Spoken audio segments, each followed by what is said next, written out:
Sharol Saldanha. I belong to the congregation of Sisters of Mercy of the Holy Cross. I am happy to share with you my vocation story. The years have rolled in my life like the pages of a book.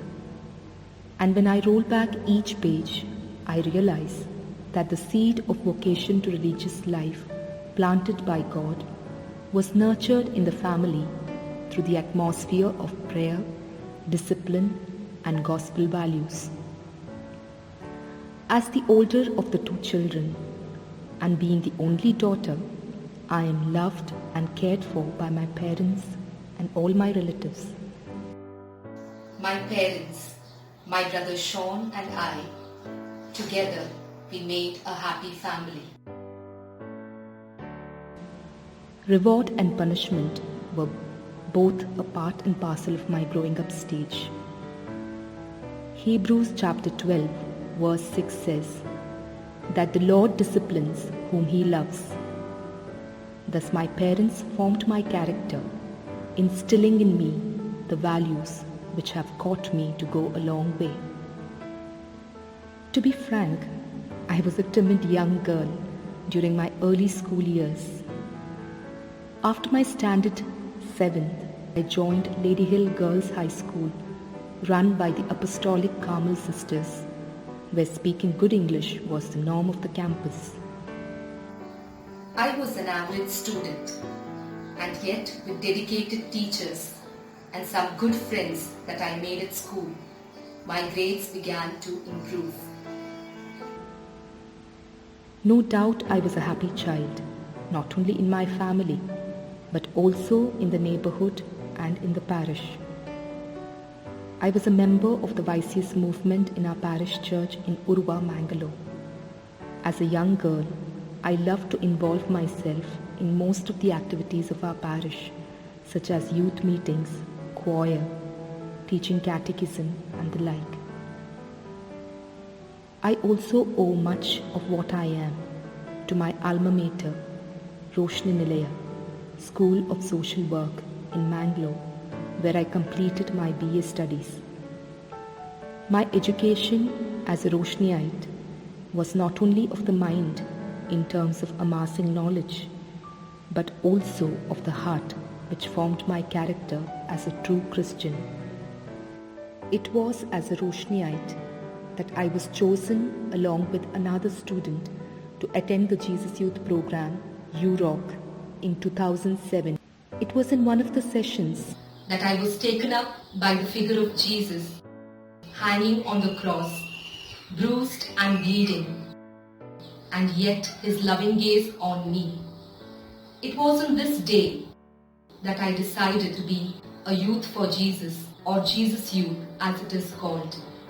I still believe I am, as I recommit myself to Him at every Pentecost. I commit myself to Jesus as a youthful religious sister at every Pentecost, as every Pentecost Day is celebrated world over as Recommitment Day by the Jesus Youth. My active membership in Jesus Youth family enhanced my life. There I learned to make Jesus my personal friend and savior through the spirituality of the Jesus Youth. It gave me ample opportunities to take initiative to offer myself for the common youth activities. I am grateful for the encouragement and appreciation that I received from the elders, from the Jesus Youth animators, fathers, sisters, and the youngsters as a whole. It was as a Jesus Youth that I felt unconditionally loved and chosen by God. Now let me come to my choice to embrace religious life, and in particular Sisters of the Mercy of the Holy Cross, popularly known as Holy Cross Sisters. It was in one of the Jesus Youth program in Mangalore that I met Sister Anita, a Holy Cross sister and a full-time Jesus Youth animator. By God's providence, she was accommodated in my house, and thus I was introduced to the Holy Cross family. Thereafter, my desire to follow Jesus was strengthened during the discipleship training program of the Jesus Youth. I was struck by the verse in book of Jeremiah, chapter 1, verse 5. Before I formed you in the womb, I knew you. Before you were born, I consecrated you. It took me 2 more years to convince my parents of my vocation to follow Jesus closely. Meantime, I completed my master's in social work in St. Philomena's College, Mysore. There is nothing greater than to belong to Jesus. And so, I joined the Congregation of Sisters of Mercy of the Holy Cross on 19 September 2010. A pall of gloom had descended on my family. They were surprised that my newfound freedom in Mysore had not deterred me from following Jesus. They were pained as their dreams of their only daughter's nuptial and all that followed were shattered. Moreover, they thought I was still their little girl who didn't know the seriousness of her decision to join religious life. What followed was my earnest efforts with prayers to change their mind. Eventually, as I prayed hard, I found some support in my mother and my brother who understood me. My father, a forest officer then, had left home on duty, but a few days before I was to leave to the convent, he called me to give me his blessings. I have finally found the place where I belong, with my sisters in the convent. During my formative years in religious life, the Lord walked closely with me as I made efforts to crystallize my vocation. I learned to do all types of works in the house as well as in the garden, and still continue to learn many things that I didn't do when I was at home.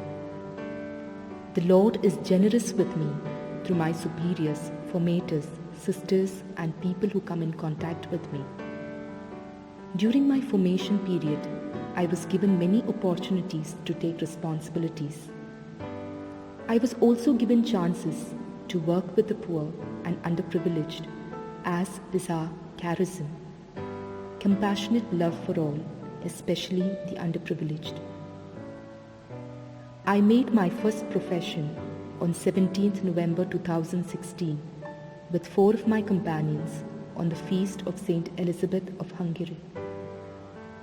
My first assignment as a sister was to assist my sisters in Mira Road community, Maharashtra.